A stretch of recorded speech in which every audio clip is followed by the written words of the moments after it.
Olá pessoal, quem fala é o professor Nelson de língua portuguesa, gramática e produção de texto. Eu espero que vocês tenham passado um bom fim de semana, que tenham carregado as energias e as baterias para enfrentar mais uma semana de trabalho. Tá? Algumas considerações sobre a semana passada. Semana passada foi um pouco conturbada para todo mundo, não só para vocês, para os professores também. E, portanto, teve algum problema de entrega de atividades no prazo determinado. Eu parabenizo primeiramente aqueles que fizeram tudo dentro do prazo, a maioria das pessoas conseguiu entregar as atividades dentro do prazo e mais algumas pessoas não conseguiram. Então, eu peço que essa semana vocês se organizem e para fazer as atividades, vai ser uma semana um pouco mais light. A semana passada nós tivemos as provas, então foi um pouco mais tenso, Eu já vou fazer um comentário sobre a prova, mas antes eu gostaria de mostrar para vocês aqui quais são as orientações gerais para essa semana, Nessa semana, então, a gente tem essa videoaula de correção da prova que vai servir para vocês solidificarem o conteúdo que foi visto e as atividades na apostila. Essas atividades vocês vão ter que fazer e me enviar naquele mesmo esquema pelo material didático. Vocês vão ler lá as páginas 5, 6 e 7 e vão responder esses exercícios aqui. Tá? Eu não deixei nenhum arquivo em anexo, então você mesmo vai criar um arquivo de Word, tá? Cria o arquivo, digita tanto as questões quanto as perguntas lá referentes a essas páginas aqui da apostila e depois você vai me enviar, tá? Então aqui tem as orientações gerais, organize-se, não vai mais ter prorrogação de prazo,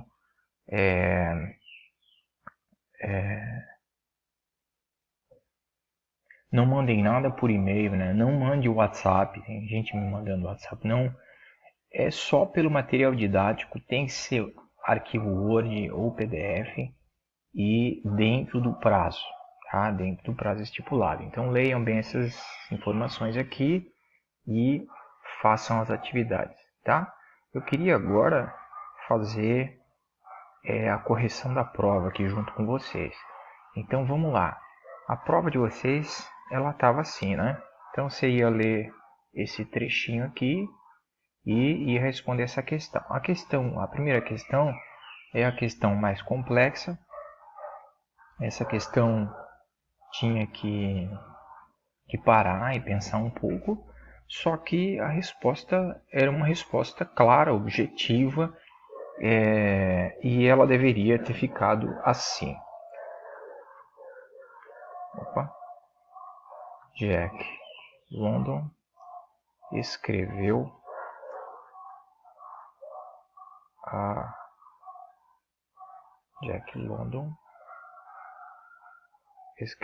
O Lobo do Mar.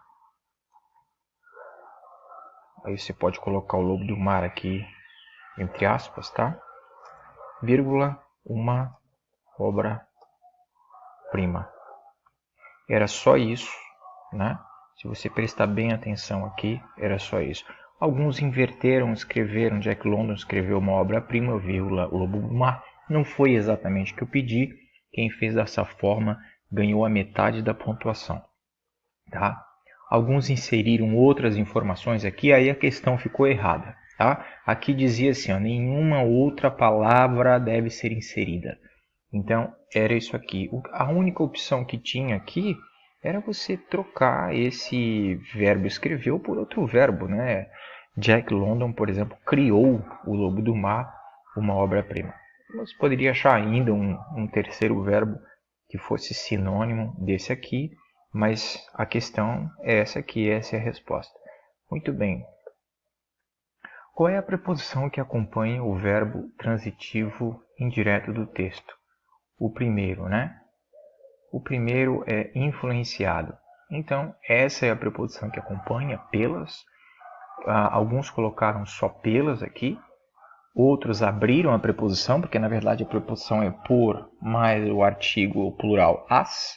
Então, alguns colocaram assim, eu considerei certo para ambas as respostas. Ok? Quais são, na sequência em que aparecem, os 3 verbos que o termo lobo do mar conjuga? Pessoal, alguns até colocaram os verbos 1, 2 ou até 3 verbos corretos aqui, só que não colocaram na sequência. Tinha que estar na sequência. Se não tivesse na sequência, a questão ficaria totalmente errada ou parcialmente errada. Então, aqui nós temos, deixa eu mostrar para vocês, o primeiro lobo do mar então é o primeiro verbo. Depois lobo do mar, escrito na plenitude da força criativa do autor. Opa, pulei um aqui, né? Aqui, o lobo do mar. Então, lobo do mar aqui está pós-posto, o verbo está invertido, então o verbo que ele conjuga é transcenda. Então, ficou assim, transcenda. E o terceiro aqui é tornou-se. Vejam só, o lobo do mar, escrito em 1904, na plenitude da força criativa do autor, tornou-se. Tem aqui um verbo escrito, né, mas não é o verbo que o termo lobo do mar conjuga. Né? Perceba que eu perguntei quais são os verbos na sequência em que aparecem que o termo lobo do mar conjuga. Então, lobo do mar conjuga tornou-se. Alguns colocaram somente o verbo tornou, né? Ou tornar. Eu também considerei certo, mas o correto mesmo era colocar tornou-se. Outros colocaram ainda o verbo conjugado, como está aqui, por exemplo, e entre parênteses colocou o verbo ser. Poderia ser também, né? É uma resposta mais longa, mas não ficou mais completa do que a simples resposta transcenda e tornou-se, tá? Muito bem. Qual é o objeto direto de cria? O objeto é direto ou indireto, né? O objeto direto aqui é a abismal luta entre o bem e o mal. Né? Deixa eu achar aqui. Primeiro cria, cria. Cria o quê? Pergunta o que para achar o objeto, né? Não tem preposição, então é direto. A abismal luta entre o bem e o mal. Aqui alguns cometeram o erro de colocar só a abismal luta, então a questão ela ficou parcialmente correta. Tá? O correto mesmo era colocar a abismal luta entre o bem e o mal, tá? Para ficar completo. Muito bem. A próxima questão era qual é o objeto direto do verbo transcender, o qual aparece conjugado no texto supracitado. Supracitado é o texto acima, né? Então aqui está, né? O verbo transcender. Está aqui, A gente já viu que o lobo do mar é o sujeito, né? Então vamos inverter aqui, só para que a compreensão seja facilitada. O lobo do mar, para que, né, faz com que o lobo do mar transcenda. Transcenda o quê? O mero romance de aventuras. Então, alguns colocaram só o mero romance, ficou incompleto, né? O correto mesmo era colocar o mero romance de aventuras. Essa seria a resposta completa, ok? Depois pedia para colocar a pontuação, né? Uma questão valendo 1 ponto. A gente fez uma questão muito parecida em sala, né? Então, a questão ficava pontuada assim, Constantino foi ao médico, aqui não tem vírgula, porque tem a partícula e é o mesmo sujeito, alguns colocaram, perderam um ponto, né? Alguns colocaram a vírgula no lugar certo, umas no lugar certo, outras no lugar errado, aquelas que estão no lugar errado fizeram com que você perdesse ponto daquelas que você colocou no lugar certo. Então, uma eliminava a outra. Deveria ficar assim, tomar remédio para consertar os pulmões. Aí aqui entra a primeira explicação. Estavam chiando. Aqui termina o primeiro objeto, né? O coração, agora começa uma explicação, o vírgula, que estava batendo desordenadamente. Aqui havia 2 opções. A mais correta era colocar o ponto e vírgula aqui, obrigatoriamente a vírgula aqui, porque tem uma explicação. Esse ponto e vírgula aqui, quem não colocou e deixou só o E, eu também considerei certo, tá? Mas sabendo que, eu sei que você pode ter ficado confuso por causa do E, mas para o melhor entendimento de quem está fazendo a leitura disso aqui, é colocar o ponto e vírgula, ok? Então ficava pontuação dessa forma. Alguns tiveram uma pontuação parcial ali e outros conseguiram pontuar a questão inteira. Tá, muito bem. Aqui tinha um texto que falava da sintaxe, tudo que eu falei em sala, e a pergunta dizia: explique o que é ordem direta de uma frase. Nossa, aqui eu aceitei um monte de coisa, fiz um monte de consideração, fui obrigado a ser generoso aqui com a correção dessa questão, porque a gente teve muita nota baixa, né? Aqui você poderia colocar simplesmente uma ordem composta por sujeito, complemento, verbo e complemento. Já serviria. Alguns explicaram o que é cada coisa. Enfim, algumas respostas foram um pouco maiores, tá? Mas essencialmente era para falar daquela ordem, a ordem SVC, mais a DV, né? Mais o advérbio. Muito bem. Quais são as possíveis posições dos advérbios, né? Eu coloquei aqui entre parênteses os adjuntos adverbiais, porque é dessa forma que a gente vai ver mais na frente, mas essencialmente é a mesma coisa. Em uma determinada oração, no que acarreta a retirada da ordem desses termos. Então aqui era simples, cara. Você tinha que colocar que o advérbio ele pode vir lá na frente, né? Na frente do sujeito. Ele pode vir depois do sujeito.